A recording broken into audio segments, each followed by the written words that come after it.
mais familiaridade. Se você não tiver familiaridade, mas tem muito interesse nesse segmento, conversa com alguém da sua rede, ou acompanhe os investidores da plataforma, veja que tipo de perguntas os investidores estão fazendo, para realmente entender mais do contexto da empresa. Investidor, investidora, a gente sempre fala de como as startups estão mudando o mundo. A minha dica para você é apoie essa mudança, faça parte dessa mudança. Então, encontre os negócios que realmente te inspiram, que você olha e fala, nossa, se isso acontecer, o mundo vai ser tão melhor.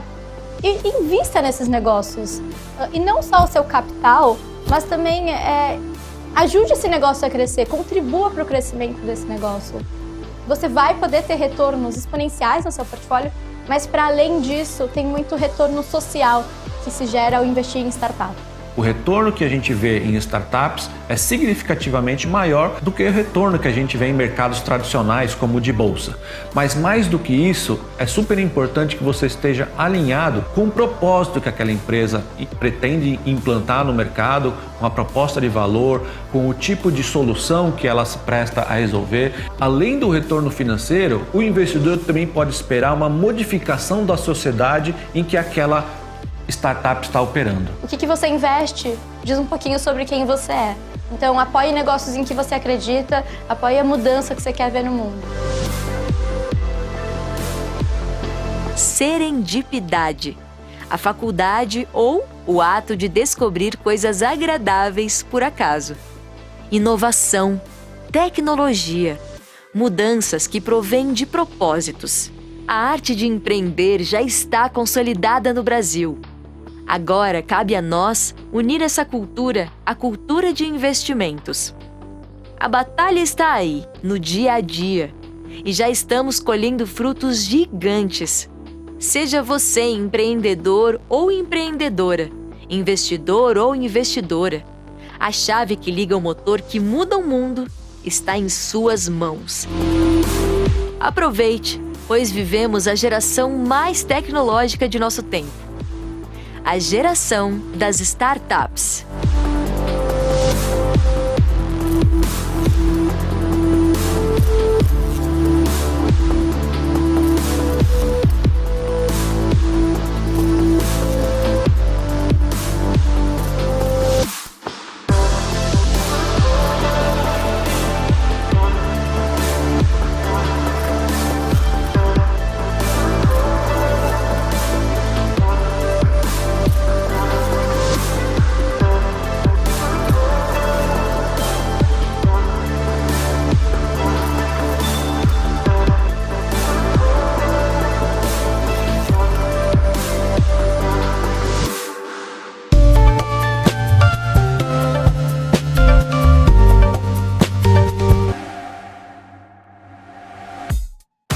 Tesouro Direto. Tenho certeza que você já ouviu falar nele. Mas você sabe o que ele é? Esse é o quadro BMC Explica e o tema de hoje é Tesouro Direto. Bom, nada mais é do que um programa do governo brasileiro, em parceria com a B3, que permite que pessoas físicas invistam diretamente em títulos públicos emitidos pelo Tesouro Nacional, bastando apenas ter uma conta num banco ou em uma corretora habilitada pelo Tesouro Direto. O Tesouro Nacional oferece títulos com diferentes tipos de rentabilidade, atreladas tanto à variação da inflação do país mais uma taxa real, a Selic, ou a uma taxa pré-fixada. Esses títulos são uma das formas do governo de captar recursos para financiar as atividades e projetos. Os investidores podem escolher diferentes tipos de títulos com prazos e rentabilidades diferentes. Além de acessível e de apresentar muitas opções de investimento, o Tesouro Direto oferece boa rentabilidade, liquidez diária e baixo risco de crédito. O investidor pode ficar até o final do prazo contratado ou até mesmo sair antes do prazo. No entanto, se sair antes, a rentabilidade pode oscilar, resultando ou em ganho maior do que o planejado ou até mesmo em perdas. Essa opção de investimento é de baixo risco, porque são garantidos pelo governo federal. Mas é sempre muito importante avaliar os riscos e as oportunidades antes de fazer qualquer investimento.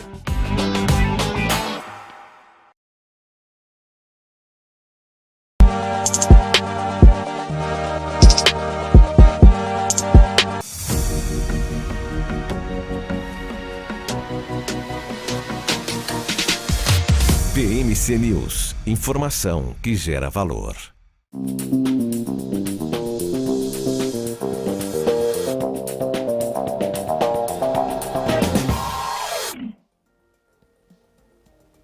Olá, muito bom dia. Hoje é sexta-feira, graças a Deus sextamos, gente. Vamos lá, começando o BMC Pre-Market por aqui, comigo, Débora Oliveira. Daqui a pouco, meus parceiros Marco Prado, André Moraes também chegando aqui nessa sexta-feira, 4 de agosto. E vamos lá começar a falar sobre as notícias desse dia que pode movimentar aí o dia ao longo dessa sexta-feira. É importante sempre começar o dia muito bem informado. As principais notícias do mercado você encontra somente aqui. Bom, começando a falar pela Ásia, gente, o mercado por lá fechou a semana sem direção única e mais estável, depois de 2 dias de aversão ao risco e também realização, que se seguiram ao rebaixamento da nota de crédito dos Estados Unidos pela agência Fitch. Os papéis da China continental e de Hong Kong tiveram ganhos modestos aí depois da declaração conjunta dos principais comitês econômicos prometerem aí medidas para impulsionar o consumo e o Balanço Popular da China mencionar mais flexibilidade e cortes em compulsórios bancários. Na Bolsa Chinesa de Dalian, o minério de ferro reduziu a perda, mas ainda caiu 0,30. Nos principais mercados europeus estão em território positivo agora, em linha com os futuros também de Nova York, antes da divulgação do payroll e também depois dos balanços mistos de Apple e Amazon. Os investidores estão buscando aí ações que ficaram mais baratas depois de 2 sessões de realização por lá. O sentimento melhorou com a alta forte e inesperada das encomendas à indústria da Alemanha em junho, de 7%, e mais promessas também de estímulos da China. Mas as vendas no varejo da zona do euro no mesmo mês caíram inesperadamente. Hoje tem reunião da OPEP, o que pode sustentar a alta do petróleo, se confirmarem as expectativas de novos cortes à produção da Arábia Saudita e exportação da Rússia, enquanto nos Estados Unidos sai o payroll às 9h30 da manhã. E aqui a gente vai, claro, trazendo tudo para vocês em primeira mão. Com a agenda sem indicadores importantes, repercutem os balanços de Bradesco e Petrobras, que fazem teleconferência às 10h30 da manhã. A gente também vai trazendo os destaques aqui para vocês, mas por falar em Petrobras, a Petrobras divulgou na noite dessa quinta-feira um lucro líquido de mais de 28 bilhões de reais no segundo trimestre, o que é equivalente a uma queda de 47% em relação ao mesmo período do ano passado. O desempenho inferior foi atribuído aos preços mais baixos do petróleo tipo Brent. Segundo a petroleira, a receita das vendas no período recuou 33% na mesma base de comparação, indo para 113 bilhões de reais, com uma diminuição aí da receita de derivados no mercado interno de 27,7% sobre o mesmo período de 2022. A estatal explicou que a receita com derivados no mercado interno caiu em decorrência da redução média dos preços, acompanhado a queda de preços internacionais, mas que esse efeito foi parcialmente compensado por maiores volumes. De abril a junho, o lucro antes de juros impostos, o EBITDA, alcançou aí 56 bilhões, um recuo de 42,3% na comparação anual. A estatal também reportou uma queda de 45% nas receitas de exportações no segundo TRI, principalmente devido à redução de 50% dos embarques de petróleo em consequência do aumento do processamento nas refinarias e também da diminuição das exportações. Esse foi o primeiro trimestre sobre a nova política de preços dos combustíveis da companhia, que agora leva em consideração o custo alternativo do cliente, como a prioridade da Petrobras e o valor marginal para a empresa. Com isso, deixa eu dar bom dia já para ele aqui, Marco Prado, também André Moraes chegando aqui na nossa programação. Marco Prado, olhando ali, daqui a pouco eu quero entrar na parte de dividendos, mas olhando no balanço, eu tenho uma sensação do foi ruim, mas foi bom? Oi, Débora, bom dia. Fala, Bom André dia. Moraes, bom dia para você e bom dia para todos que estão assistindo aqui o pré-market. A Petrobras, eu particularmente não gosto de fazer o comparativo referente ao trimestre anterior, porque o ano passado, quando a gente fizer a comparação, o preço do barril do petróleo devia estar, se eu não me engano, 115 dólares o barril do petróleo, a gente está falando em 80 agora, né? Então, é uma diferença muito grande. Também a gente estava numa guerra, período da guerra. Então, assim, é muito distorcido, né? E também a política, a gestão era outra, era um outro governo que estava. Agora, que você falou, esse foi o primeiro resultado aí com essa nova política de preços. Então, acho que comparando daqui para frente, a gente consegue avaliar qual realmente o valor da ação da companhia. Mas, nesse primeiro momento, ainda continua no lucro, né? Então, assim, o comparativo ainda teve yield também o comparativo vai ser para frente, concordo. Então, assim, claro, se você pega uma expectativa de um momento em que é referente do ano passado, vai ser incomparável. Acho que talvez daqui 5, 6, 10 anos a gente não vai ter o balanço que nós tivemos ano passado, dado o momento que a gente teve ali, né? As circunstâncias que favoreceram a um balanço tão expressivo da Petrobras naquele período. Hoje é uma outra realidade. Então, acredito que a companhia ainda, né, deve absorver isso de forma positiva no pregão de hoje, porém, a gente começa a acompanhar nos próximos pregões, que aí, próximos pregões não, nos próximos balanços. São 4 no ano, né, são um trimestre. Então, a gente vai ter 4 ano que vem, vai ter mais um ainda esse ano. Acho que assim começa a ficar um comparativo um pouco mais justo.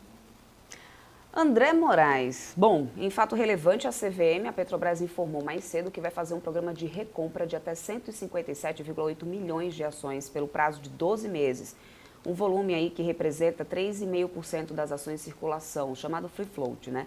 A empresa afirma que o objetivo é manter as ações de tesouraria para posteriormente cancelar, sem uma redução do capital social. Isso muda o preço do papel, né, André? Com certeza, né? No curto prazo, Débora, aliás, bom dia, Débora, bom dia, Marco, bom dia a todos que estão assistindo. No curto prazo, você, na verdade, enxerga a partir daí uma força compradora vindo da própria empresa, né? E o sinal, a sinalização que se tem quando uma empresa anuncia recompra de ações é que a própria empresa, que é quem mais conhece esse mercado, entende que as ações estão num preço convidativo, tanto é que ela está recomprando ações, né? Então, isso acaba sendo, no curto prazo, um bom sinal. Agora, eu queria só fazer uma observação. O Marco falou muito bem aí que quando a gente compara esse balanço de um ano atrás, né, o preço do petróleo era outro, e tem outro fato também, né? Essa queda de 47% no lucro acontece muito porque há um ano atrás a gente teve aí algumas receitas e, portanto, um lucro não recorrente por conta de venda aí de alguns ativos, né? Exatamente. Então, assim, exatamente. o número que eu estou me pegando é isso, né, Marco? Acho que, se não me engano, 6,5 bi era de lucro não recorrente, ou seja, ela não iria repetir isso um ano depois, a não ser que tivesse outra fatia representativa de lucro não recorrente, o que não aconteceu. O que eu estou muito me pegando é o seguinte: o mercado, nessa hora de balanço, ele acaba não vivendo do passado, né? Ele olha para o presente e tenta projetar o futuro. E, portanto, os analistas que acompanham o papel criam as suas expectativas, né?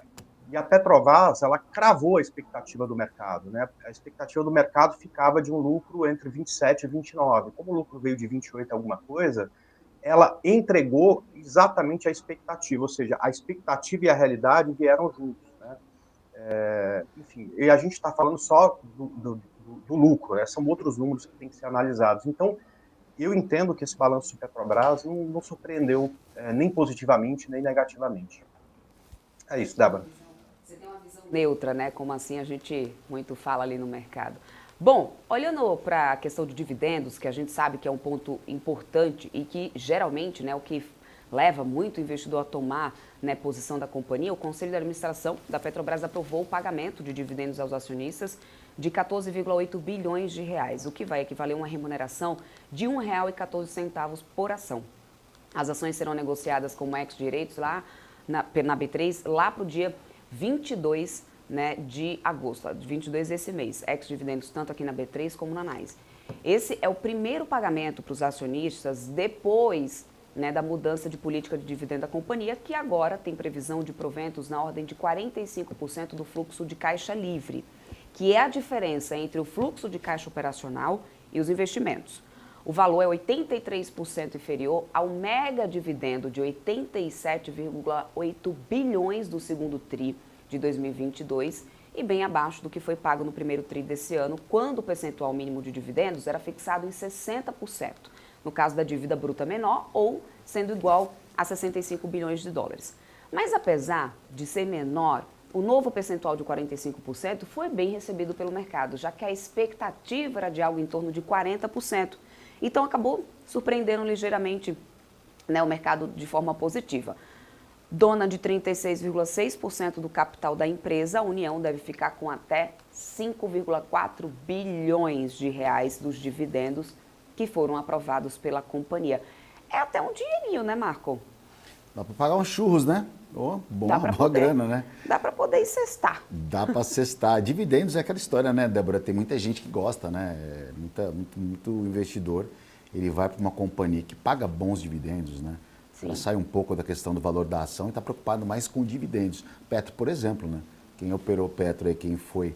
Quantas pessoas não estavam, né, operando Petro? Você vê, por exemplo, alguns bancos pagam bons dividendos. Então, o investidor vai só justamente por isso. André, vamos falar um pouquinho sobre Bovespa, corte inicial mais ousado aí da Selic, que provocou, né, um aumento do volume da negociação. Aliás, eu já vinha falando com você em outras semanas que me chamava a atenção esse volume mais baixo do Ibovespa. Mudou um pouquinho o cenário nessa quinta, né, principalmente no mercado de juros, que teve a ponta curta, afundando um pouco mais, né? Também tem os futuros aí do câmbio com o dólar tocando os 4,90, mas o dólar eu quero chegar já já aí com você. Na Bolsa o giro financeiro, apesar de ter sido mais elevado, o Ibovespa frustrou muita gente que estava de manhã assim acreditando que hoje é bolsa para cima, tal. Com uma exceção, é importante, né, a gente trazer uma exceção aqui para o nosso querido Eduardo Boechat, que ontem atacou de Eduardo Diná no pré-mercado, tá, gente? Só para poder deixar o recadinho, um forte abraço para você aí, Edu. Eu sei que você deve estar assistindo com o pessoal da Active. E, gente, por isso é importante estar ligado aqui no Pre-Market. Sempre gente boa. Tudo, ele falou e o negócio, foi batata, tá? Então, só para poder constar, isso aí eu não ia deixar passar batido de forma... O André também acerta muito, só que diga-se de passagem, né? Então... mas na verdade, no final das contas, por aqui é o que... o Guga vinha cantando a bola de que a gente ia ter uma boa alta aí no Ibovespa, todo mundo achava que ele estava sendo otimistinha demais. Olha aí, não estava errado. É verdade. A gente, né, o Boechat também mandou essa, o André já trouxe vários calls aqui pra gente, quando eu bato o olho depois eu falo, caramba, ele falou isso lá. Mélios, inclusive, eu lembro que na semana passada a gente falava sobre isso, me chamou a atenção no outro dia, alta do papel, enfim... É isso, gente. Por isso você tem que estar aqui ligado com a gente na BMC News, no pré-mercado. Mas e tem uma coisa, Débora, tem que respeitar também. Somando a idade dessa galera, deve dar uns 500 anos, né? Então, eu não queria entrar nessa parte. Tem que falar que, é chega nisso, né? Sabe por que é isso, André? Quem está de aniversário amanhã? Você sabe quem vai fazer aniversário amanhã?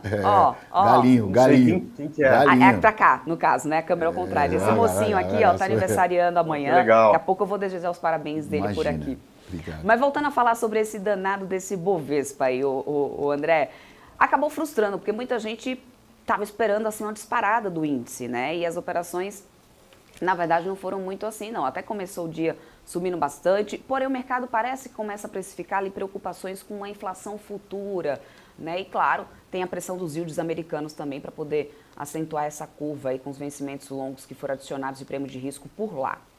Num relatório, inclusive, o Santander disse que se surpreendeu com o voto decisivo de Campos Neto na avaliação do banco. Eles disseram que de agora em diante o cenário mudou, com o Banco Central mais propenso a tomar riscos e concluiu que a nova composição para o colegiado para 2024 indica que o alvo da inflação será entre 4% e 4,5%. No fim do ano, dois diretores que votaram nesse caso aqui pelos 25 pontos bases, que são considerados ali os mais conservadores, a Fernanda Guardado e o Maurício Moura, eles deixarão o Banco Central pelo fim do mandato. E no final das contas a gente teve aí então esse reflexo no Ibovespa. Até começou o dia bem, mas depois parece que o pessoal já começa a precificar lá na frente, né? Tá mais agressivo esse Banco Central.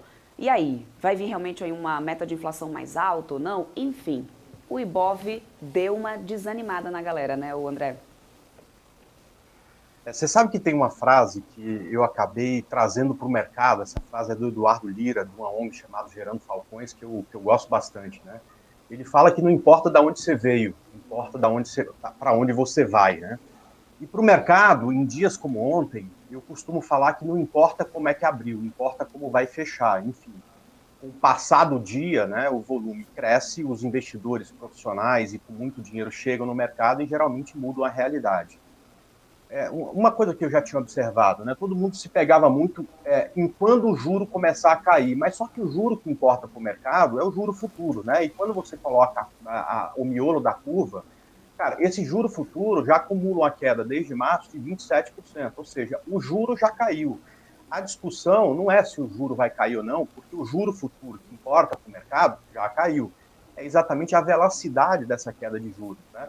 E essa velocidade veio maior. Eu, no começo do dia, até fiquei otimista, achei que a gente poderia, enfim, né, ter um ponto aqui Débora, que é os 125 mil pontos. Eu acho que a hora que a gente conseguir superar essa região, a gente vai lá para o topo histórico, em 131 mil pontos, né? Mas a gente percebeu logo de início, né, com o primeiro setor que perdeu força foram os bancos e depois isso acabou contaminando outra parte do mercado. A gente terminou no mesmo ponto, Débora, que a gente estava aqui na sexta-feira passada. Lembra que eu falava, ó, a gente está lá em 120.600, esse é um ponto de suporte importante no gráfico e tudo mais e tal. Ou seja, o mercado, né, não se animou no final das contas no dia seguinte com essa queda de juros de 0,50, muito por conta exatamente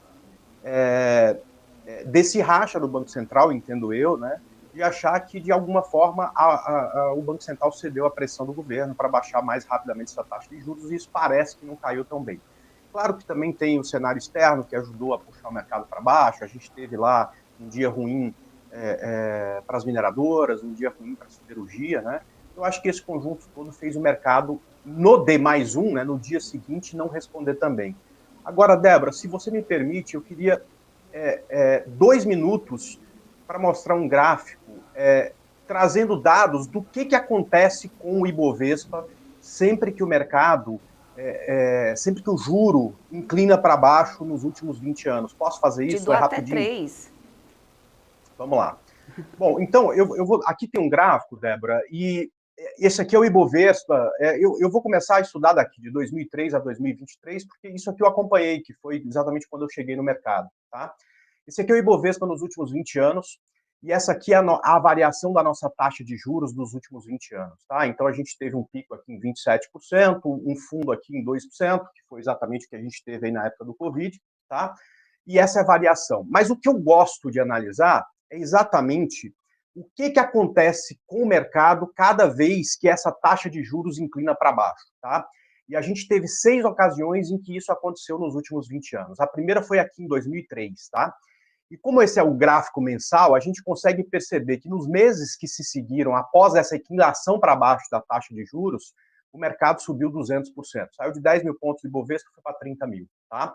Aí o juro caiu, virou para cima de novo, tá? Aqui, em 2005, pela segunda vez, a gente teve essa inclinação de juro para baixo, ou seja, pela segunda vez, o juro, nesse período, né, depois de uma alta, voltou a cair, deixando até um topo mais baixo, né? Ele veio aqui perto dos 20 e voltou a cair. O que aconteceu com o Ibovespa nos meses que se seguiram a esta queda de taxa de juros? A gente teve aí uma alta de mercado que superou os 100%, né? O mercado saiu de 30 mil pontos aqui para 70 mil quando a gente fez o nosso topo histórico em 2008.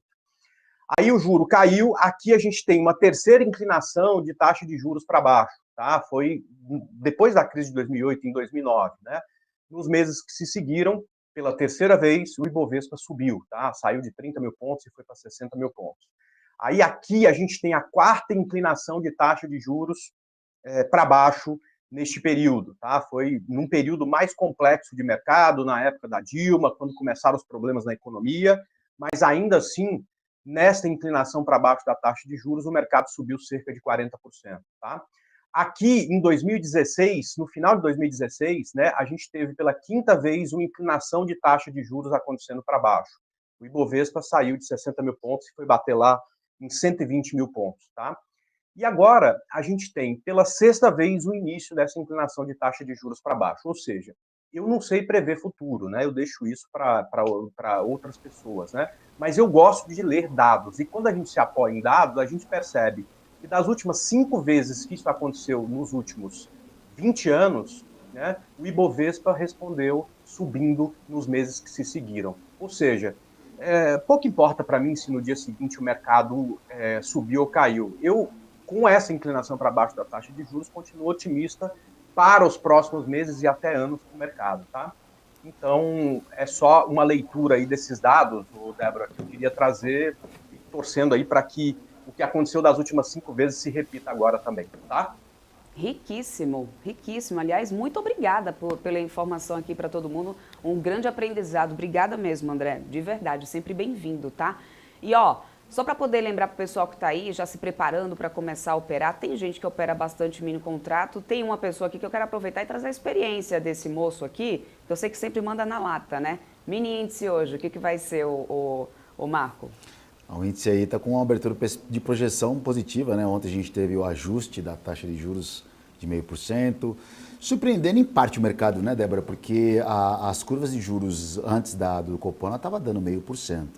Eu sei que é muito fácil falar, mas você não é. Na verdade, eu também não sabia. Tá? Para mim é 0,25% ou 0,5%, que me surpreendeu também. Mas o mercado já estava precificando até 0,5%, algumas curvas de juros longas.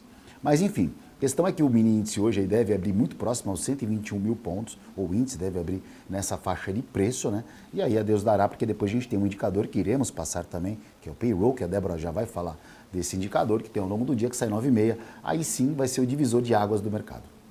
E Marco, só tem uma novidade aqui, aliás, quem gosta de acompanhar o Marco aqui no Pre-Market também, tem uma novidade aí que o Marco está começando uma sala de operação, né, Marco?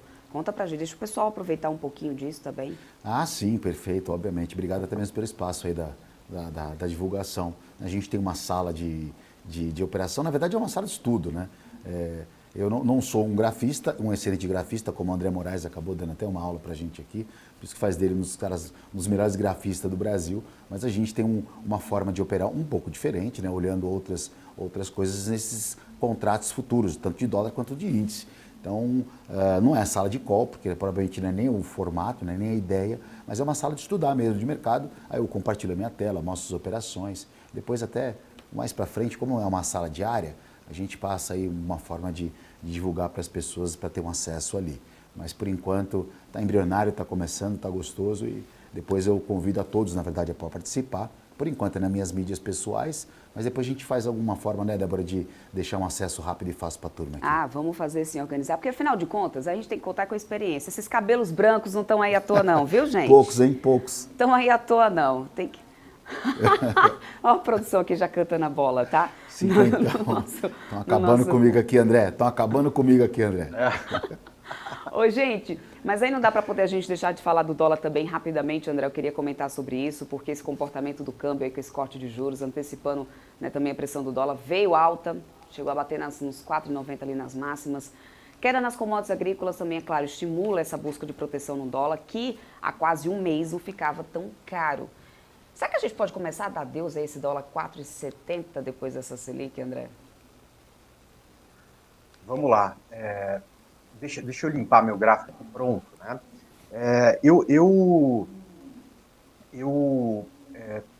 Sigo acompanhando, né, esses últimos movimentos do dólar, né, medindo tamanho de perna, né, porque isso tem sido muito assertivo. Então, na semana passada, o que a gente falava?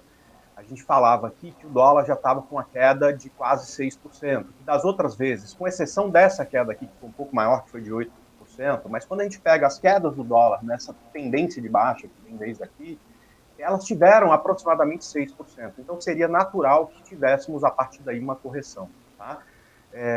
Assim como foi a correção dessa perna, né? Olha, uma correção de 4,5%, assim como foi a correção dessa perna, que foi uma correção de 4,40%, esta perna também tem uma correção de 4,5%. Ou seja, por enquanto, Débora, eu não me preocuparia com reversão de tendência. Portanto, ainda acho mais provável o dólar bater nessa região, virar para baixo, começar a cair. Eu mudo de opinião, Débora, né? E eu acho que isso é uma qualidade de qualquer trader, de qualquer analista, né? Ter a capacidade de mudar de opinião a hora que esse topo for rompido, que é exatamente os R$5, porque aí a configuração gráfica passa a mudar. Para mim, está muito parecido o gráfico, tá, com todas as outras vezes que o mercado de dólar, depois de uma forte queda, passou por uma correção. A única coisa que me chama a atenção, que é diferente dessa vez, é que o índice DXY, que é uma cesta de moedas, principalmente o euro, contra o dólar, tá, também passa por uma correção forte, ou seja, o dólar não sobe só porque a taxa de juros caiu mais do que o esperado e, portanto, esse trade de ganhar a diferença de taxa de juros com o Brasil e Estados Unidos é menos atraente. Então, pontualmente, ontem o cara começou a tirar dinheiro aqui do Brasil, comprar dólar e levar para fora. Eu acho que um pouco do movimento de ontem foi isso.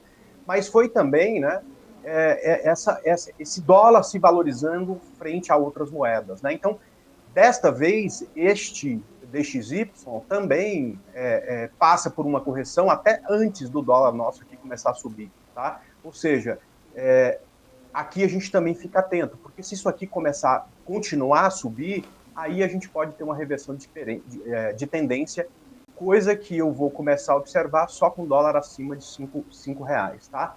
Da mesma forma que eu falei para vocês semana passada, que naquele ponto aqui embaixo eu era comprador de dólar, né? Hoje, não antes das 9h30, né, pessoal? Porque vamos lá, ser sincero, hoje tem payroll, né? Você não vai operar dólar antes das 9h30, a não ser que você tenha cabelos brancos aí, como eu, como o Marco, né? Se você não tem muita experiência, é melhor esperar sair o payroll, dar uns 5 minutos lá para o mercado respirar e depois aí você começa a olhar o dólar. Depois do payroll, eu hoje já passo a ser vendedor de dólar, tá? Porque entendo que ele já chegou, ele já fez nesse movimento o que ele fez em movimentos anteriores, tá? E aí, se ele continuar a subir e superar os 5, aí eu mudo de opinião. Então, quem sabe semana que vem a gente vai falar de reversão. Por enquanto, é só uma correção do dólar, assim como foram as outras, 7, 8 correções que ele fez ao longo de toda essa queda que a gente vê no gráfico, Débora? Perfeito aí, mais do que recado dado aí para o pessoal. Deixa eu só atualizar como é que a gente está nos mercados lá fora.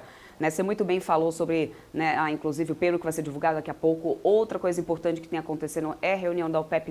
Isso afeta diretamente aí no preço do petróleo. Petróleo que, nesse momento, o Brent está subindo 0,46%, $85,53. Já nessa expectativa aí, né, pela manutenção desse corte de produção pela OPEP, isso deve ser divulgado hoje ao longo do dia. A WTI também está subindo 0,44% a $81,92. Portanto, ficar ligadinho aí. E como o André muito bem lembrou, 9h30 da manhã tem o payroll. Isso pode trazer aí uma enorme diferença, no final das contas, para direcionar o mercado, né, sobre essas apostas aí para o Fed. E aí o mercado inteiro está aguardando isso. Enquanto aguarda, nos índices futuros americanos, a gente tem operações mistas, tá? Dow Jones Futuro até estava subindo um pouco, agora está no 0,0. S&P 500 está subindo 0,12. Nasdaq Futuro que está caindo 0,20. Só Dow Jones Futuro que está quase virando ali para o negativo novamente. E na Europa, a gente tem CAC na França subindo 0,12, FTSE cai 0,41, DAX na Alemanha também está caindo um pouco aqui, 0,44%. Lembrando que a gente teve queda no minério nessa madrugada, nos contratos futuros de Dalian. Vamos aguardar na segunda sessão. Foi uma queda menor, mas ainda caiu, mesmo com mais estímulos sendo anunciados, inclusive para o setor privado lá na China. Isso parece não estar trazendo tanta confiança assim.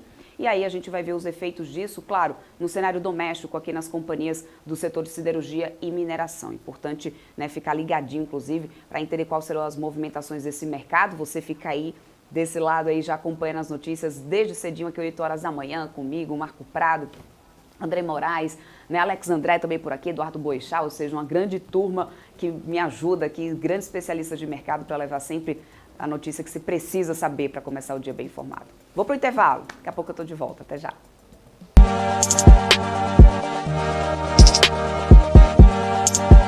O que impacta a economia e o mercado global. Aqui no BMC News você acompanha em tempo real a abertura do mercado e todas as movimentações do mundo dos investimentos. Notícias acompanhadas de opiniões de grandes especialistas para ajudar você na melhor tomada de decisão na hora de investir. Eu, Paula Moraes, estarei com você de segunda a sexta, às 9h30 da manhã, no BMC News. BMC News. Informação que gera valor.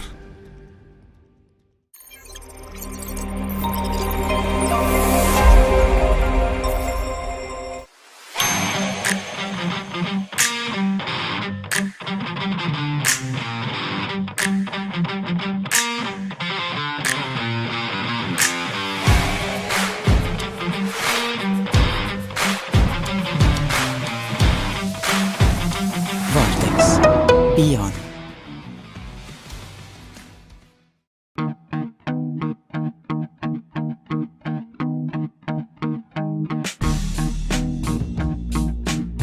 Quais foram os fatores que fizeram essas operações elas desempenharem e por que surpreenderam o mercado financeiro? Business traz panoramas, resultados, prospecções e expectativas de companhias listadas no mercado.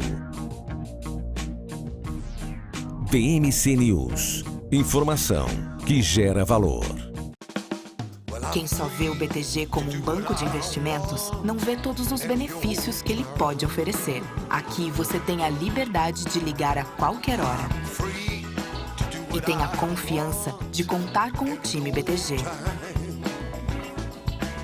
é você no controle da sua vida financeira de um jeito simples e compatível com a sua rotina. O BTG reconhece quem é você e está pronto para potencializar a sua trajetória. Ao completar 16 anos, você já pode ajudar a salvar vidas. Procure um dos postos da ProSangue e seja um doador de sangue. Não deixe para depois o que você pode fazer agora. Convide seus amigos. Vamos ser os doadores do amanhã. As empresas que fazem parte do seu dia a dia estão em uma das maiores bolsas do mundo, a Nasdaq. E a boa notícia é que você pode investir nessas empresas diretamente pela Avenue, sua corretora nos Estados Unidos. Com os dados das ações dos Estados Unidos fornecidos pela Nasdaq em tempo real, o cliente Avenue pode acessar diretamente as maiores bolsas do mercado americano. Entre neste mercado de tecnologia e inovação. Acesse avenue.com.br/Nasdaq e seja bem-vindo ao mercado global.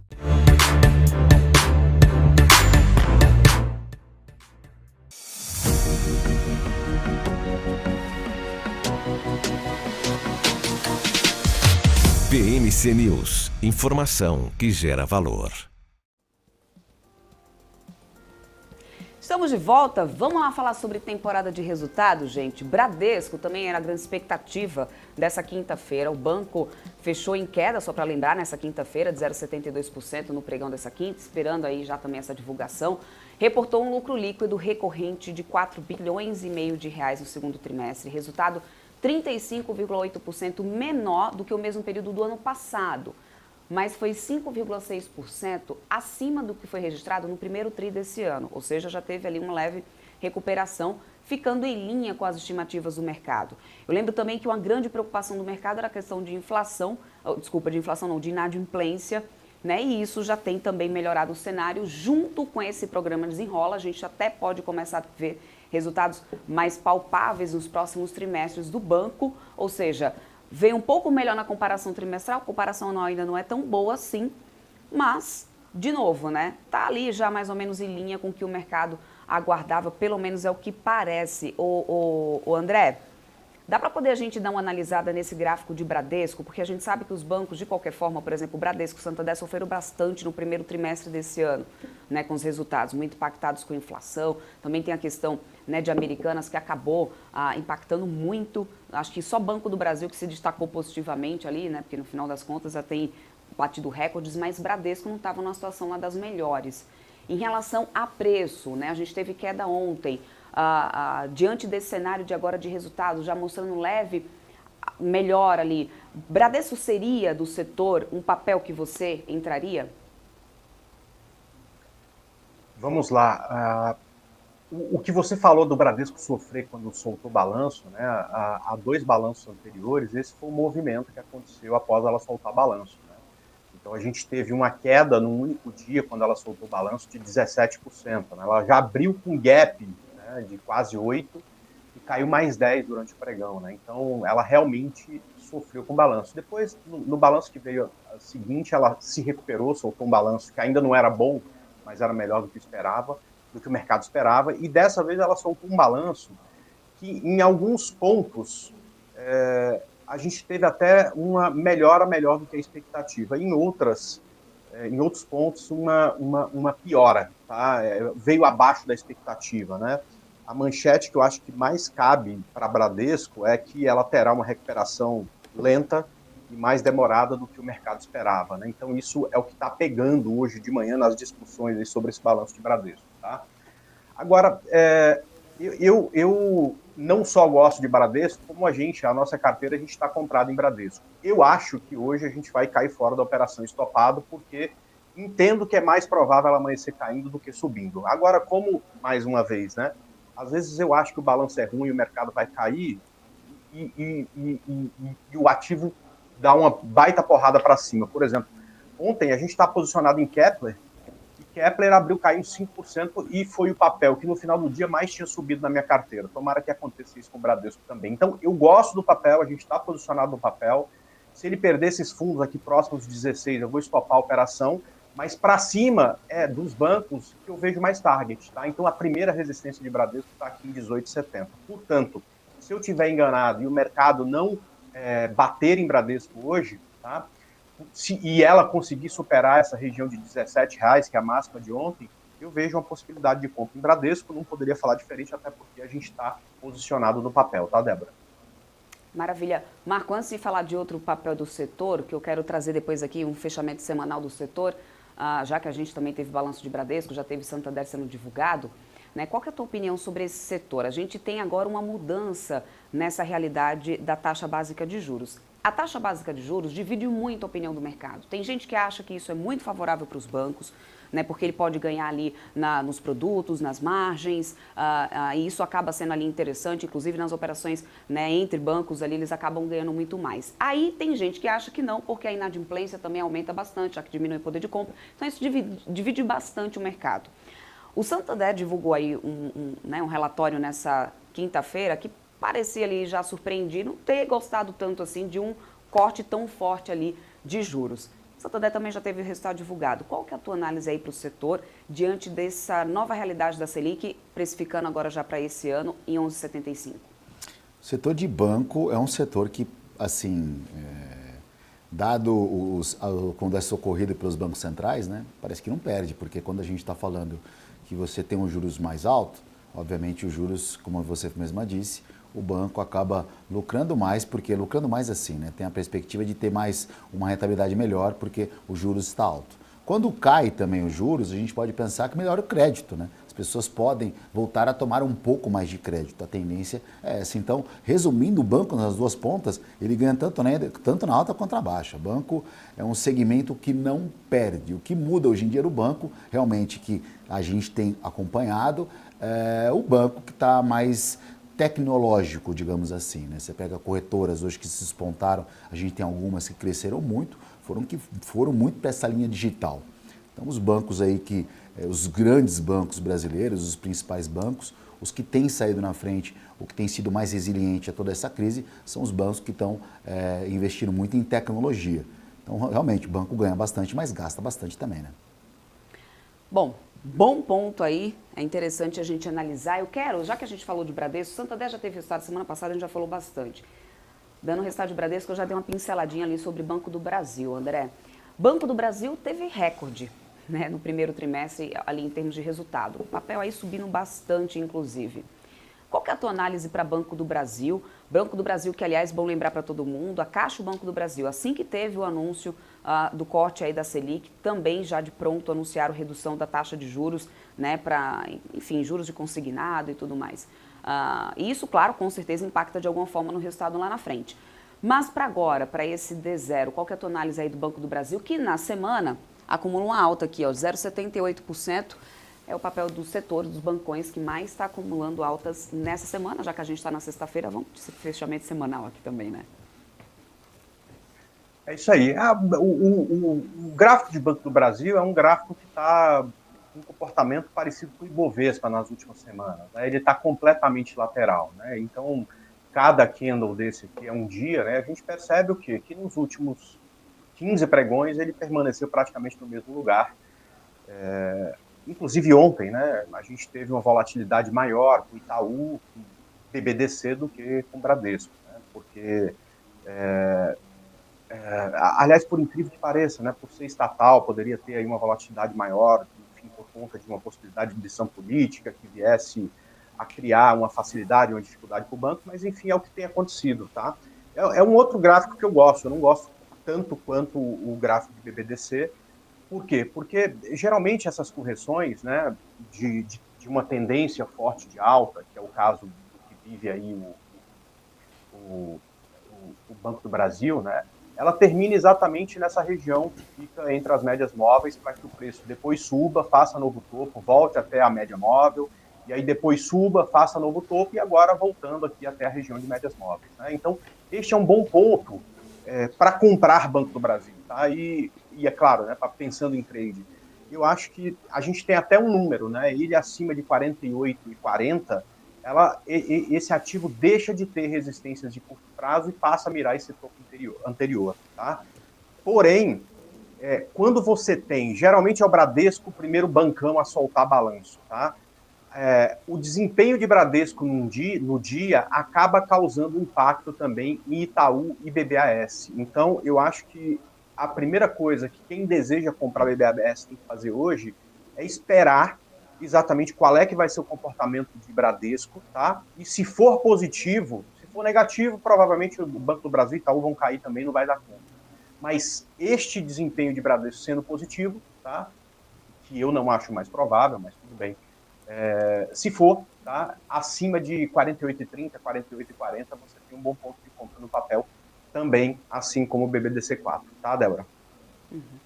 Maravilha. Mudando um pouquinho, né, saindo um pouco desse cenário ali corporativo, eu quero entrar um pouco no mundo dos fundos de investimento. O José Augusto Teixeira, sócio da gestora Pátria Investimentos, deu uma entrevista para o Estadão, né? A gente sabe que esse é um dos fundos aí, símbolos, inclusive aqui da Faria Lima, e ele falou sobre o prejuízo aos cotistas, né, do fundo de 50 milhões de reais.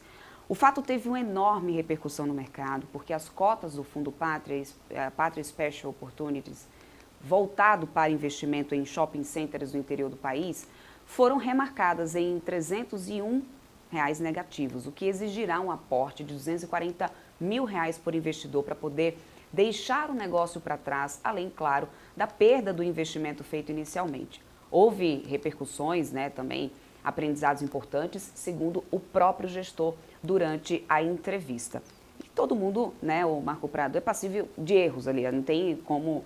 É importante, claro, quando a gente está falando de dinheiro, principalmente, né, dinheiro dos outros, aí é realmente uma cautela muito maior, não à toa isso repercutiu muito no mercado.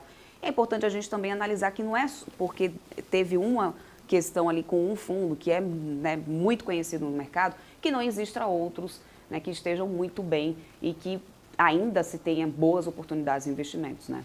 Por isso que é importante você saber aonde você está colocando o seu dinheiro, né? Porque agora, numa situação dessa, quem não tem dinheiro para aportar? Se o cara colocou a única reserva que ele tem, como fica, né? O Pátria é um fundo que pelo menos eu conheci o Pátria justamente que ele é muito ligado nessas conexões com shoppings, construção, locação. E durante um período, né, bombou aí, teve uma boa rentabilidade. Depois de pandemia, começou a surgir, é lógico, como muito fundo acabou também se prejudicando. Shopping center, a gente sabe que as lojas ficaram desertas, né? Então, obviamente, ia afetar o fundo que está se reestruturando. Quando fala de fundo imobiliário, Débora, assim, eu tenho algumas ressalvas, né? Como a gente opera no mercado em outros segmentos, então necessariamente você não olha para esse produto, não que seja ruim. Eu, particularmente, eu gosto muito de ter um fundo, o Cartésia, por exemplo, é um fundo que eu gosto muito, eu acho que, se eu não me engano, durante 2 anos foi o melhor fundo imobiliário do Brasil. Então, por isso que é importante, quando você for para esse segmento de fundo imobiliário, você tem que saber quem é um gestor, qual é a proposta, não é simplesmente, vai lá, eles me pagam um retorno de dividendos, não é assim, né? Então, fica bem claro que um gestor também, um cara bom, também erra, né? E está com o seu dinheiro na reta. Então, quando você for, principalmente no segmento de fundo imobiliário, faça uma avaliação, um estudo, pergunte para quem está, né? Quem tem boca vai a Roma, né? Quem tem boca também consegue proteger o seu sagrado e suado dinheiro. Então, antes de investir, gente, olha, tenha calma, se informe, não vá na onda, porque senão pode se dar mal. Eu até abri aqui o Cartésia para a gente dar uma olhada. Aliás, André Moraes, se puder também trazer uma análise. A gente sabe que não tem, normalmente os fundos eles não têm tanta volatilidade, claro, como o mercado de renda variável, mas tem alguns gráficos que chamam a atenção. O Cartésia e esses dados aí que o Marco trouxe é interessante, eu já vi esse fundo em várias listas e rankings, não só ele, tem outros ali, né, em revistas aí do mercado, que são de relevância no mercado, a Exame, uma delas. Mas olha só, eu gosto de ver, eu não sei você, André, olha o gráfico desse fundo aqui. É interessante, vem subindo bastante e aí a questão é, ainda a gente consegue investir, mesmo em momentos assim de alta tão clara como a gente vê no gráfico, André? Sim, eu acho que esse é um conceito muito ligado às operações de curto prazo, né, que nada mais é do que seguir tendência, né? Então, eu vou dar um exemplo de um ativo que nos últimos momentos subiu bastante, né? A gente pega, por exemplo, Cyrela, né? Olha só essa alta dela nesse período, né? Ela subiu 100% nos últimos 91 pregões, ou seja, a gente está falando aí de 4 meses e meio, né? O conceito que eu levo para frente é que o mercado, quando entra em tendência de alta, tende a subir até o infinito ou até mudar de tendência, né? E para que haja uma mudança de tendência, você precisa de sinalização. Então, aqui em Cyrela, eu até acho que tem uma sinalização de um pouco de correção.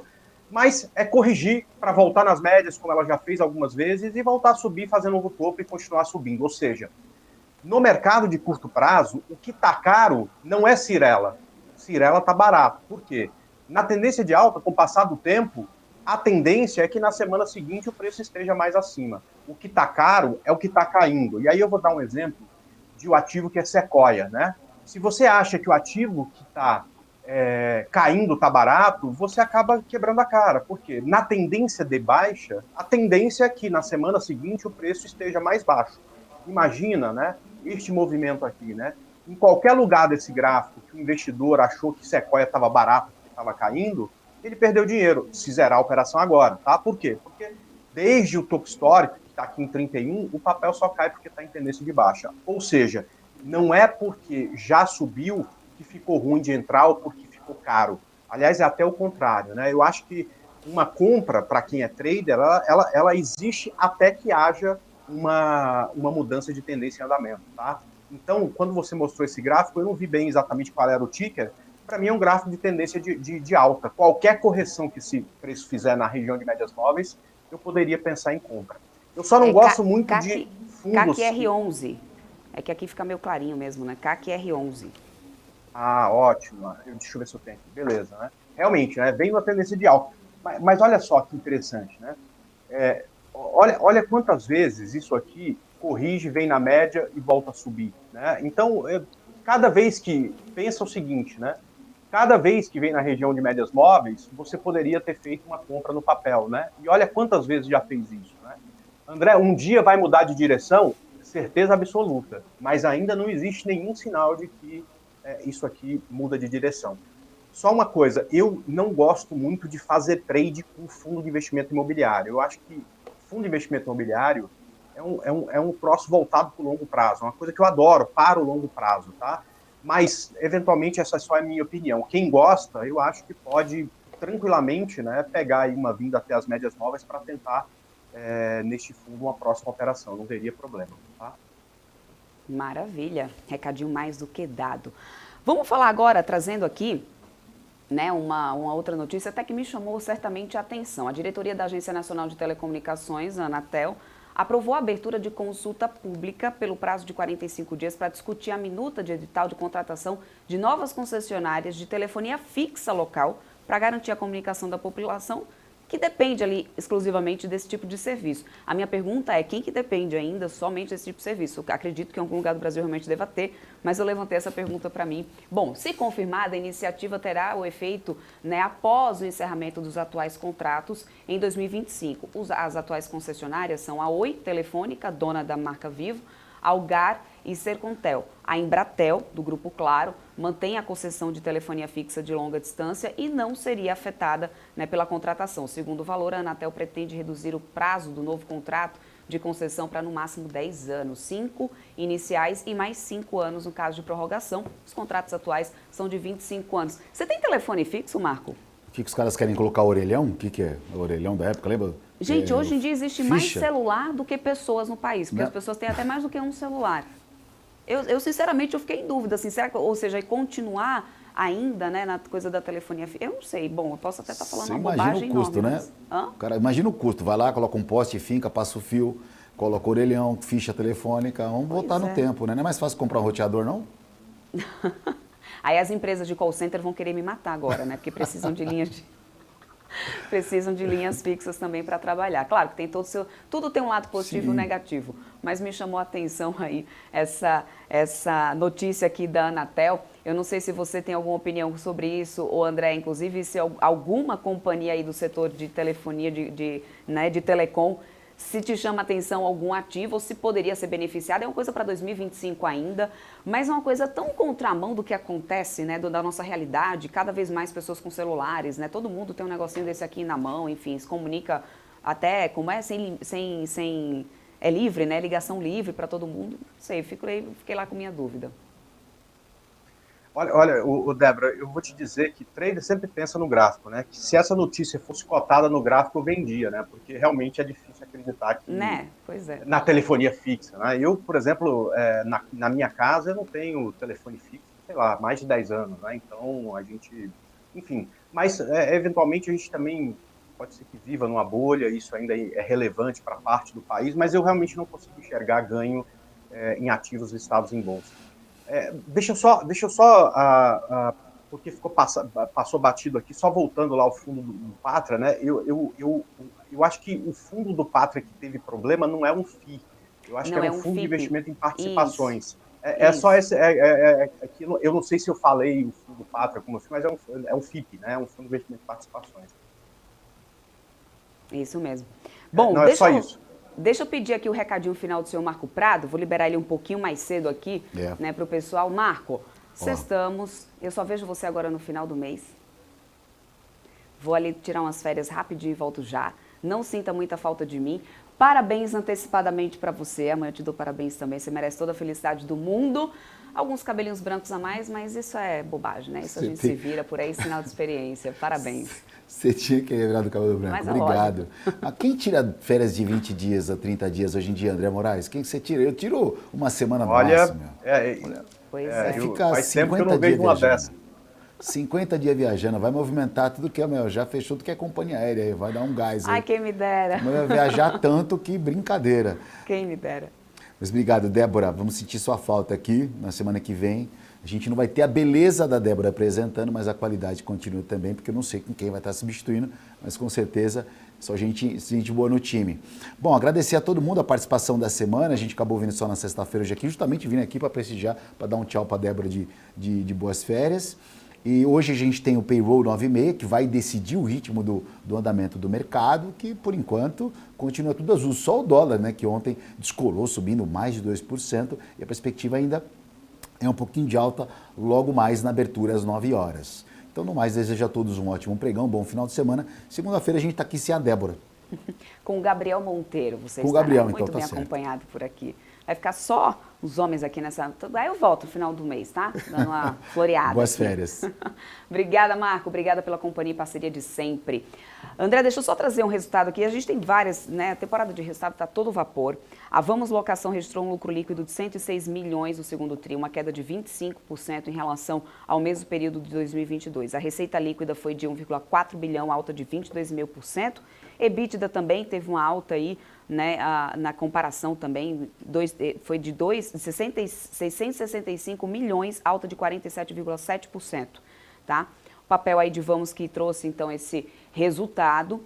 Nesse setor, eu prefiro, muito mais do que pedir sobre a companhia, uma análise, eu prefiro a análise do que você vem acompanhando, se no setor você já tem aí algum acompanhamento, né, para a gente trazer esse qual é interessante, até porque nesse setor a gente sabe que tem muita coisa ainda para ser retomado, para ser expandido aqui no país, né?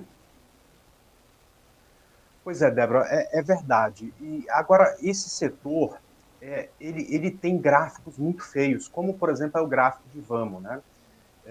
Que são gráficos que indicam uma falta de direção do mercado. E é muito difícil, no curto prazo, a gente extrair valor de um gráfico como esse, né? Porque você não tem tendência. Quando não tem tendência, né, ou quando não sobe com o passar do tempo, nem cai com o passar do tempo, geralmente a gente fica com um retorno de investimento ruim, tá?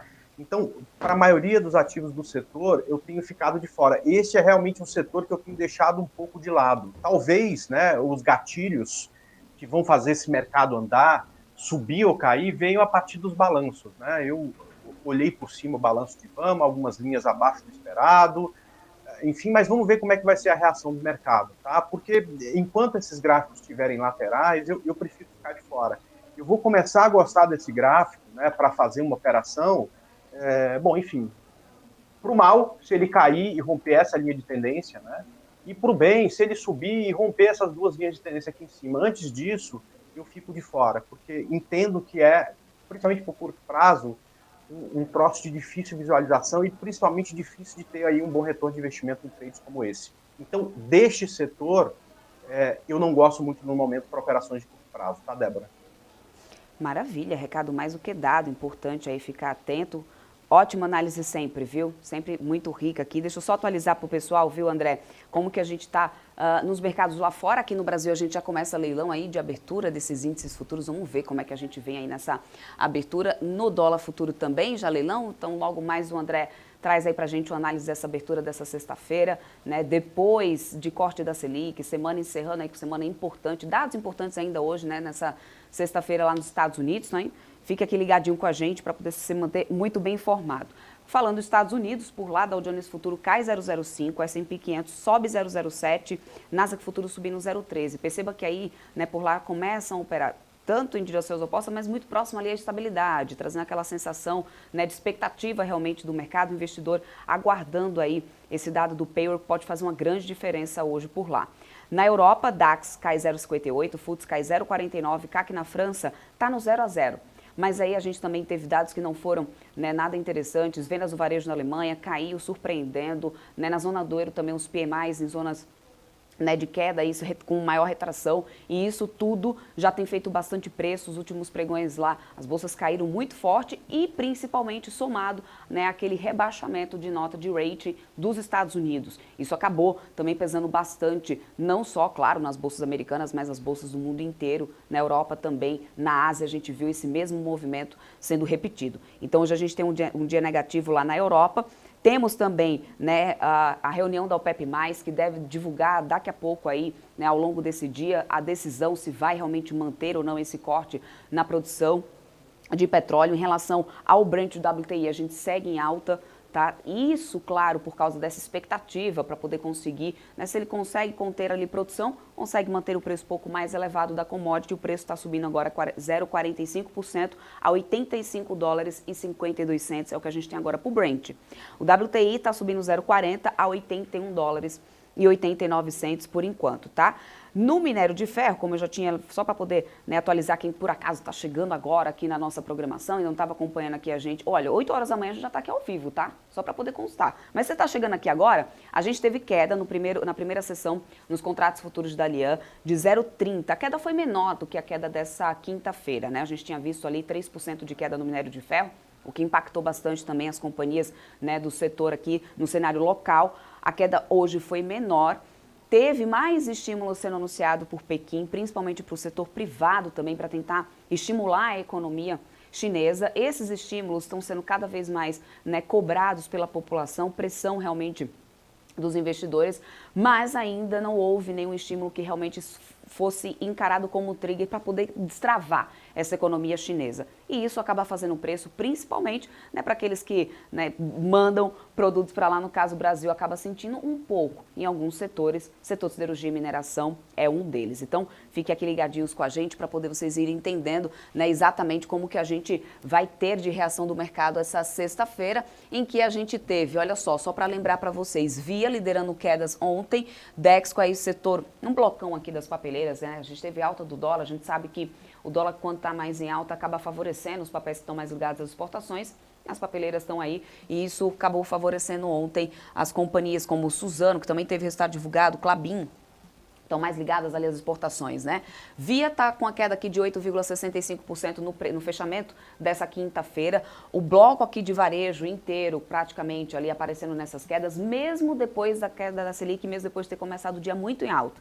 Depois parece ali que o investidor passou a ficar uma dúvida do que pode vir pela frente, se pode vir mais inflação pela frente, e isso acabou, né, devolvendo, fazendo com que as varejistas devolvessem um pouco os ganhos do início do dia. Tá? Bom, continue com a gente, porque a gente vai para um rápido intervalinho comercial. Estou só de olho aqui no início das operações do dólar futuro, do índice futuro do Ibovespa também para atualizar vocês. O André Moraes trazer uma ótima análise aqui para vocês, não só das operações aqui, já começando nessa sexta-feira, como também de outros papéis que a gente tem temporada de resultado acontecendo e é importante ficar, né, bem posicionado em boas oportunidades. Então, continue com a gente, eu vou para um rápido intervalinho comercial, daqui a pouquinho eu estou de volta, até já.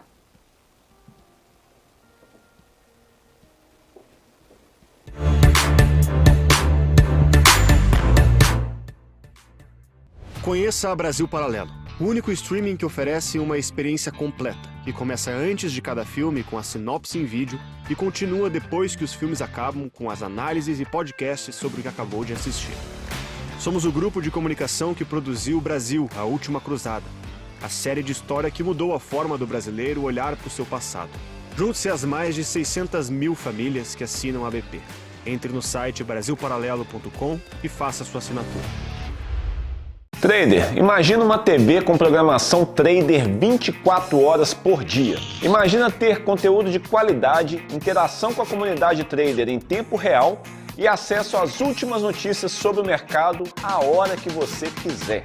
De madrugada, final de semana, é só ligar, assistir e interagir.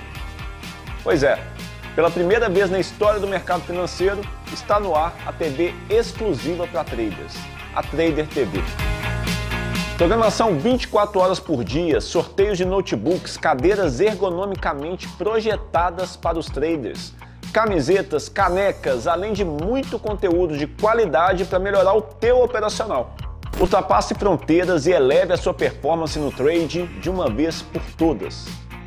Ou morra tentando sozinho. Te esperamos na Trader TV.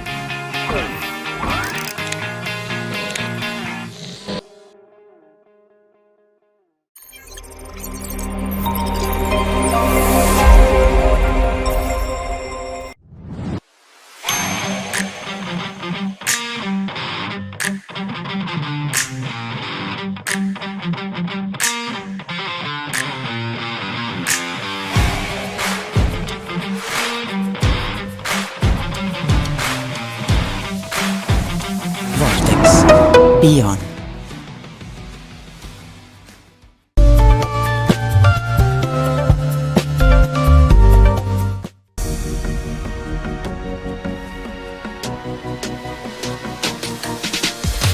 BMC News, informação que gera valor. Estamos de volta. Antes da gente ir para o início das operações aí dos futuros, deixa eu fazer aqui já um balanço desse fechamento semanal com o André para ter uns minutinhos aí de operação e a gente, ter uma análise melhor, né, André? Tem um espacinho aí de operação do pessoal nesses primeiros minutos. Deixa eu só trazer aqui, eu estou com o meu monitor de mercado do Profit Ultra aqui da Nelogica na variação semanal, André.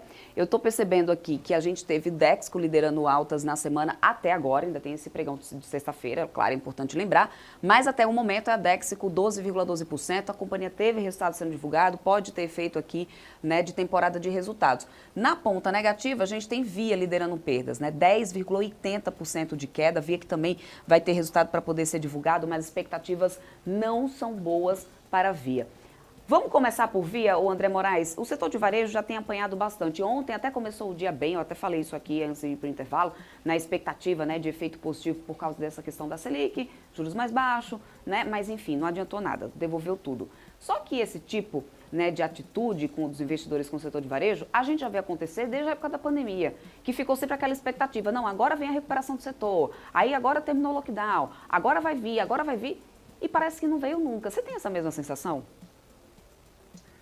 Principalmente com esse varejo mais voltado para o online, né? Porque o varejo sofre muito nos últimos 2 anos, mas o varejo, digamos assim, presencial, se recuperou bem nos últimos 3 meses, né? Então a gente tem, inclusive, alguns ativos que já flertam lá com o topo histórico. Vou dar um exemplo aqui só de Arezzo, né?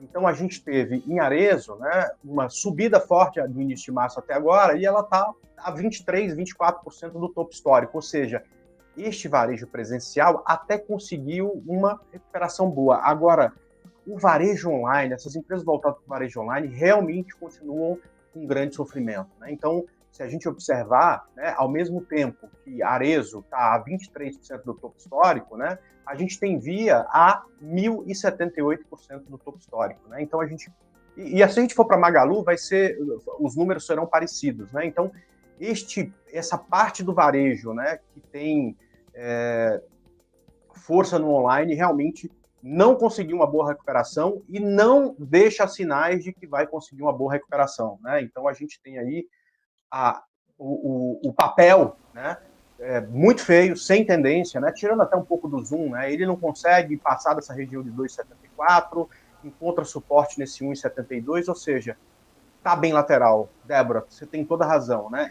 Principalmente o varejo online, aí eu vou até mudar para Magalu também, este varejo online não consegue uma grande recuperação, né? Ela tá ali tentando, mas não tem conseguido performar bem nos últimos meses, o que é um pouco o contrário do varejo mais voltado para o presencial, né? Essas lojas, principalmente de shoppings, que tem lojas Renner, Arezzo, Alpargata, C&A, tiveram uma recuperação mais bonita do que esse setor mais voltado para o online. Débora? Maravilha. E aí, olhando para a ponta positiva, foi a Dexco, né? Bom, temos temporada de resultado acontecendo, a companhia já divulgou o resultado, Klabin, Suzano, ali, né, no setor entre os pares também, né, a divulgar os resultados. Aí teve pressão aí também do preço da celulose, tudo isso acabou afetando, mas a questão do dólar também, do câmbio, faz diferença para esse setor, para aquelas que são mais ligadas às exportações. Porém, até o momento, Dexco, tanto Dex como Suzano, também estão aqui, ó, Klabin, todas estão acumulando altas na semana. Coincidência ou não, justamente na semana em que a gente teve aí o dólar voltando a bater os 4,90. Mas qual a tua análise aí de Dexco, o André? Pois é, esse gráfico é muito bonito. É pena que eu não consegui comprar o papel, não consegui fazer indicação, né? Porque eu não sou muito de comprar enquanto o preço está abaixo dessa linha aqui, né? Então eu fiquei lá de fora, acho que não vai, e ela foi, né? Então, primeira coisa, parabéns para quem conseguiu pegar esse movimento. Você tem toda a razão, tanto o Klabin, quanto o Suzano, quanto o Dexco, tem tido aí uma ótima semana, aliás, as 2 últimas semanas para esses ativos foram muito bons. Para quem, eu não acho que é para pensar em entrada agora, esse papel precisa de uma correção para ficar um stop mais barato, tá? Mas para quem está posicionado, primeiro, parabéns pela operação e muita atenção a essa região aqui de 9,13, onde a gente tem uma linha de tendência no papel que parece ser um ponto aí onde ela encontraria uma primeira resistência, né? Então, o ideal, até para que houvesse a chance de quem está de fora entrar, seria um descanso aqui nessa região para depois romper esse topo e ir-se embora, acho eu, que não tiraria o cara que já está comprado no papel e daria oportunidade de quem está de fora entrar. Tá? Então, Dexco, esse é um papel muito bonito, e principalmente acima dessa região aqui de 9,10, 9,15, fica mais bonito ainda, dando a possibilidade de quem está de fora entrar no papel. Maravilha. Eu trouxe aqui o setor de varejo só para atualizar vocês de uma notícia, né, que eu estava vendo aqui. Olha, a S&P rebaixou o rating do grupo francês Casino de CCC- para CC. Isso para a agência, esse default da empresa é iminente. A gente sabe que já vem repercutindo há um tempo essa questão dessa falência do grupo Casino, que tem dívidas ali, né, e que isso tem pesado bastante. Então, a agência de classificação de risco disse ainda que mantém a perspectiva negativa para os rates de Casino. Rebaixamento para D será realizado se o grupo prosseguir com a reestruturação financeira anunciada ou se não honrar com os compromissos financeiros segundo o cronograma original. Então, a gente sabe que toda vez quando a gente tem alguma informação ali, Casino já veio recebendo algumas propostas em relação ao grupo controlador do Pão de Açúcar que, né, ainda está acumulando alta aqui nessa semana, 0,49% a R$ 20,67, mas tem aí o grupo controlador passando por esse momento, ao mesmo tempo que eles estão tentando ali também desvincular, né, do grupo, ou seja, tem uma grande movimentação ocorrendo aí pelos bastidores. A gente já viu, inclusive, o papel de Pão de Açúcar disparar ali, de ser bastante impactado, trazer muita volatilidade, né, nas especulações em cima de possíveis negociações dessa reestruturação do Casino ou não. Então, agora, a gente teve aí a FIT rebaixando, a S&P rebaixando o rate do Casino de CC, C- para CC, ou seja, triple C negativo para double C, né? Foi a classificação agora da S&P para o grupo Casino, grupo controlador, né, do Pão de Açúcar.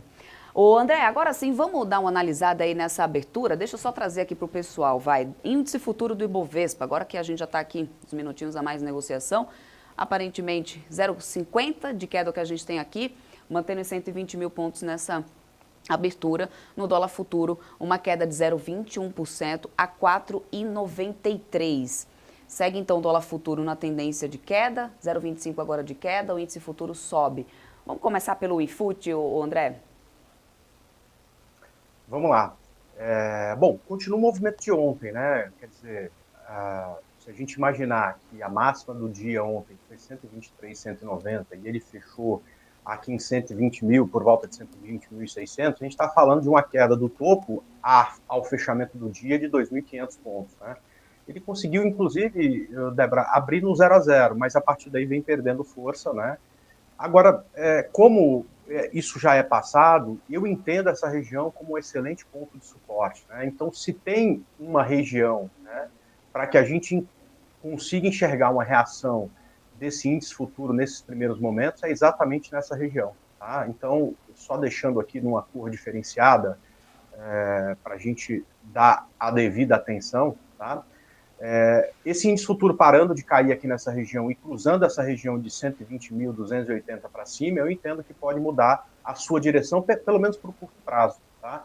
E caso ele consiga furar essa região de 120 mil pontos, 119.970, cria a possibilidade de uma queda um pouco maior, num primeiro momento em 119.500, e se perder realmente força, o próximo suporte está lá só em 118 mil pontos, tá? Eu gosto muito de fazer operações no início do dia, ou seja, se eu tivesse na minha sala de operações e fosse este um dia normal e o índice cruzasse aqui para cima, a gente estaria comprando o índice em 320. Só que hoje tem payroll, né? Em dias de payroll, é melhor que a gente fique de fora até o payroll sair, porque o comportamento do mercado é muito difícil de ser previsto, tá? Então, no índice, eu gosto muito dele acima dos 300, só não faria operação por conta do dia um pouco mais complexo aqui nessa manhã por conta do payroll, Débora. Ótimo, análise aí para vocês que estão começando o dia nesse momento, já de olho aí nas operações, preparando aí na mesa, então tá aí, né, acompanhando aqui em tempo real o mercado com a gente. André, voltando aqui para o varejo, vamos lá, Renner teve resultado divulgado. E eu estou vendo aqui já com algumas análises aí de algumas casas do mercado, dizendo que os ativos continuam, a empresa continua pressionada, né? Mas as provisões seguem aumentando de Renner. E aí, né, eu estou olhando aqui para o gráfico da companhia, ontem fechou na queda 2,37%, talvez essa expectativa aí pelo resultado. Nos últimos pregões veio na lateralidade, houve um período aqui, né, um canalzinho de baixa, talvez uma correção depois dessa alta expressiva que teve do final de abril em diante. E aí a minha pergunta para ti é, Renner ou C&A, André? Boa pergunta. Olha, eu ainda não gosto de Renner para compra de curto prazo, tá? Ela até tem, assim, do varejo presencial, aquele que a gente estava comentando, ela foi a que menos subiu, né? Ela tem aí uma alta de 30% aí nos últimos períodos, desde que o mercado começou a subir. E é engraçado, porque Renner é a queridinha do mercado, né? É a que o pessoal mais gosta no setor, mas tem encontrado muitas dificuldades nos últimos trimestres, né? Inclusive, neste trimestre, o que eu vi de comentário do balanço foi que as dificuldades não só continuam, como aumentaram nos últimos 3 meses, né? Então, assim, eu continuo sem gostar desse gráfico, né? Eu acompanho muito reversão de tendência, mas tem um indicador que tem aqui no Profit, que é esse indicador chamado difusor de fluxo, tá? Que precisa, para que a gente acredite no mercado em alta, tá? Que esteja cruzado para cima. Basicamente, essa linha vermelha está acima das outras duas e essa laranja está acima da preta. Essa segunda condição está atendida, mas a linha vermelha não. Ou seja, o que esse indicador diz é que o fluxo de curto prazo, tá, ainda pressiona o papel e que, enquanto ele não mudar, enquanto ele não inclinar para cima, né, como, por exemplo, aconteceu neste período em que esse fluxo foi para cima, o que gerou para o papel uma forte alta, é difícil de acreditar numa subida do papel. Então, neste caso, eu esperaria, né, essa linha cruzar aqui para cima para, a partir daí, começar a pensar em compra. Vamos lá. C&A não tem nada parecido com Lojas Renner, né, porque é um ativo que performa em tendência de alta, todas as vezes que veio na média móvel, lançou outra onda que fez novo topo e está perto de romper esse topo anterior. Ou seja, se eu tiver que escolher qual das duas eu vou ficar de olho, eu ficaria, por enquanto, de olho em C&A. Neste rompimento aqui de 6,10, a gente já falou de compra dela em outros momentos, né? Então, a última foi em 5,77, ela já subiu perto da saída parcial, tinha dado outra entrada aqui embaixo e tal, mas a próxima entrada no papel, eu acredito que vai ser em 6,10. Esta, neste momento, eu gosto mais do que Lojas Renner. Mas só para não deixar passar, tá? Vá lá no seu Profit, se você utiliza esse gráfico, bota o difusor de fluxo, que é esse indicador, e observa o comportamento do preço a partir do momento que essa média vermelha cruzar para cima. Eu acho que aí sim a gente pode ter uma surpresa em Lojas Renner, algo que, na melhor das hipóteses, ainda vai demorar pelo menos uma semana para acontecer. Débora? Por isso que eu gosto do André Moraes, ele já deixa até aqui, ó, como você vai fazer, tá? Na sua plataforma do Profit. Como que você vai fazer para acompanhar o papel, para poder estudar, para analisar? É isso, gente. É com gente que sabe, que a gente tem que, né, buscar aí informação. Muito bem, André.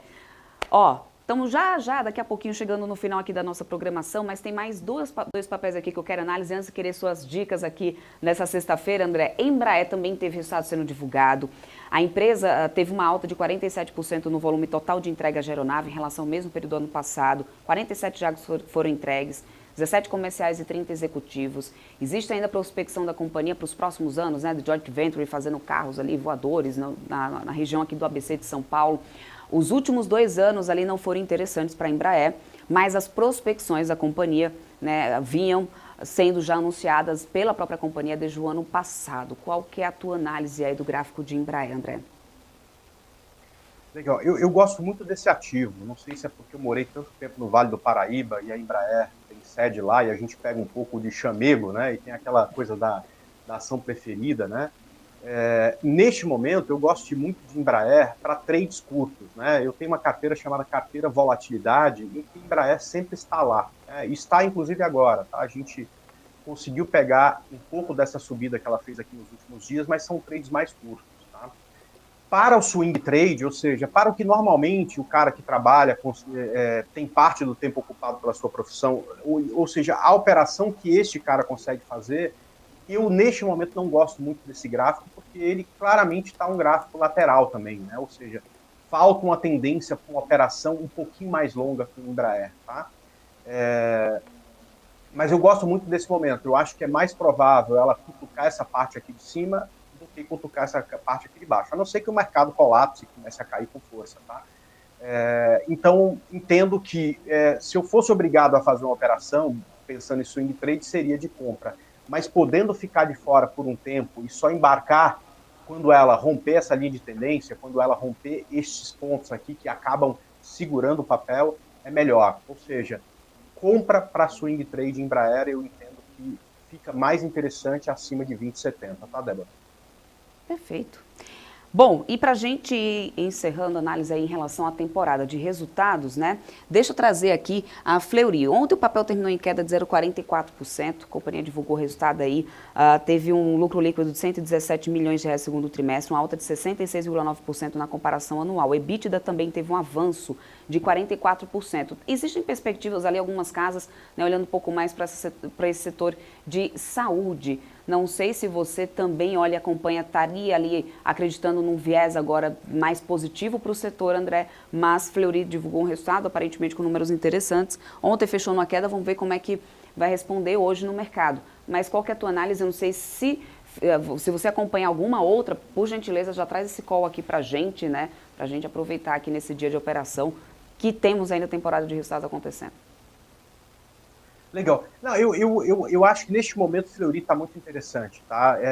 Veja bem, assim como a Embraer, também lateral, mas perceba que ela está muito próximo de romper essa lateralidade, né?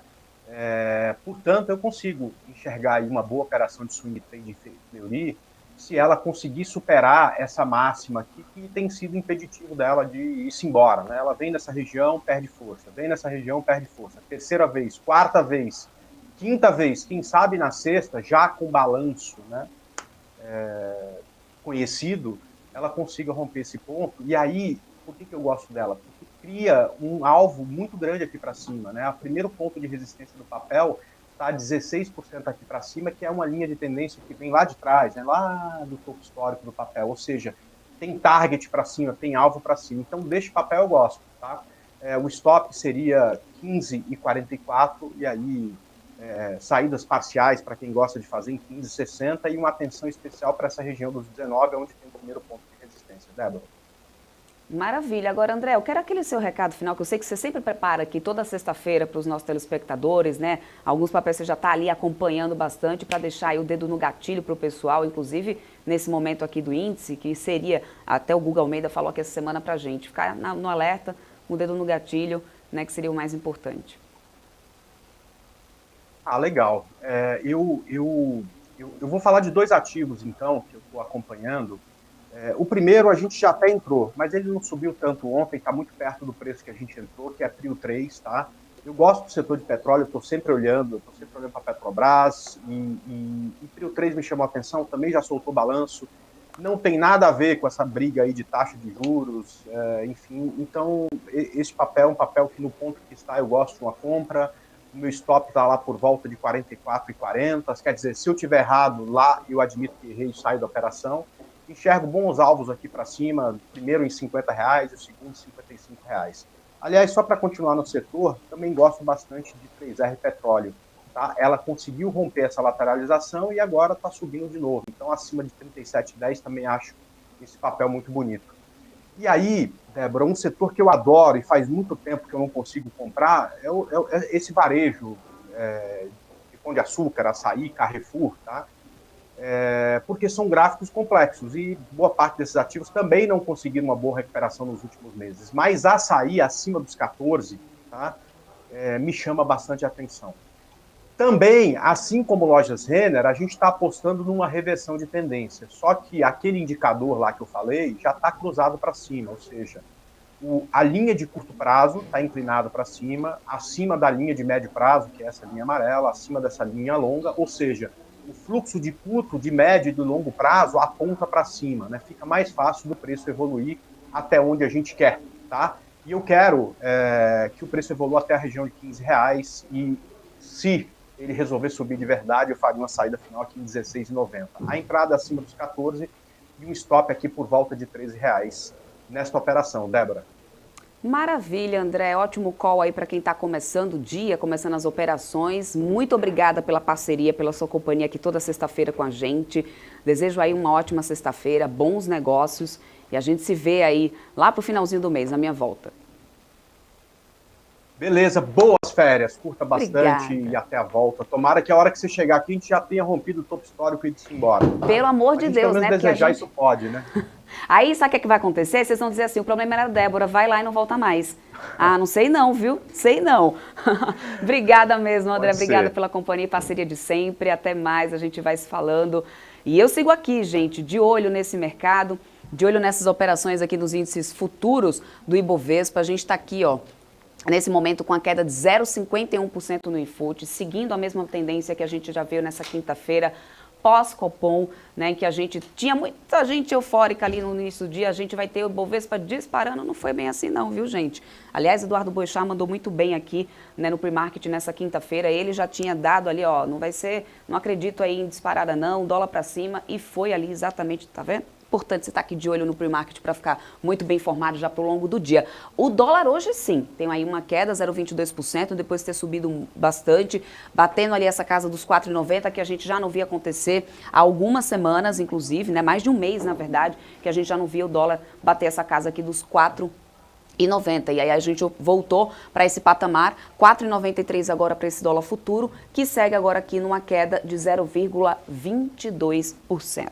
Agora falando um pouquinho mais sobre Petrobras, até porque a gente sabe que esse também vai ser o grande assunto do dia, repercussão, além, claro, do payroll e outras notícias. Mas o ministro de Minas e Energia, o Alexandre Silveira, disse em uma entrevista mais cedo à emissora de televisão que a Petrobras pode promover um reajuste nos preços dos combustíveis.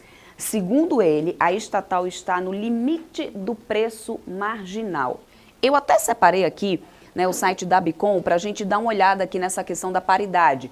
Claro, de novo, sabemos que mudou aí essa questão da política de preços da companhia, mas, segundo eles, existem muitas dúvidas, né? Está muito ainda, não está esclarecido para o mercado sobre isso, mas a gente sabe que não tem uma descorrelação total com a paridade de preço internacional. Então, considerando isso, aqui no site da Bicom, Associação Brasileira de Importadores de Combustíveis, a gasolina, né, nos polos da Petrobras, ou seja, deixa eu voltar aqui, que eu acabei saindo aqui da página, mas nos polos da Petrobras, a gente já tem aqui, ó, uma disparidade de 20%. Teria que ter uma queda de 61 centavos por litro de gasolina para as distribuidoras, para a gente conseguir equilibrar isso. Já no diesel, está com 24% de disparidade, teria que ter uma redução de 95 centavos para poder conseguir também equilibrar isso. Esse é o relatório do dia 3, vamos esperar desse dia 4, depois do resultado até inclusive, né, da companhia, essa movimentação de alta do petróleo lá fora, mas vem numa tendência inclusive, né, essa questão da paridade internacional, na paridade de acordo com a Bicom. É só você entrar lá no site se você quiser ver, o acesso à informação é aberta ao público, inclusive, mas o ministro de Minas e Energia vem e fala sobre isso. Ele afirmou que a situação foi informada por representantes da Petrobras numa reunião com o presidente Lula. Silveira também disse que o reajuste pode ocorrer caso o preço do mercado externo oscile para cima. Tem acontecido, né, gente? Ele disse que citou também a necessidade de fazer reinvestimentos na empresa em eventual aumento dos preços internacionais. Disse que em maio a Petrobras anunciou o fim da paridade de preço da gasolina e do combustível, né, com o mercado internacional. Falou um pouco ali sobre o resultado, disse que foi o primeiro resultado anunciado aí também depois da mudança da política comercial de preço da Petrobras, como muita gente já veio falando aqui desde o início da nossa programação, né? Mas ele que dá essa entrevista, então, Silveira, dizendo que a Petrobras está no limite e pode reajustar o combustível. E aí a pergunta é qual será o impacto disso na nossa inflação, principalmente nesse momento que a gente começa um ciclo de corte aí na taxa Selic, em que a gente sabe que a inflação faz uma total diferença para a decisão do Comitê de Política Monetária. Ontem o mercado já começou a precificar essa inflação mais lá na frente, com isso tirando toda a euforia do início do mercado, né, fazendo com que o índice fechasse na queda também que a gente já viu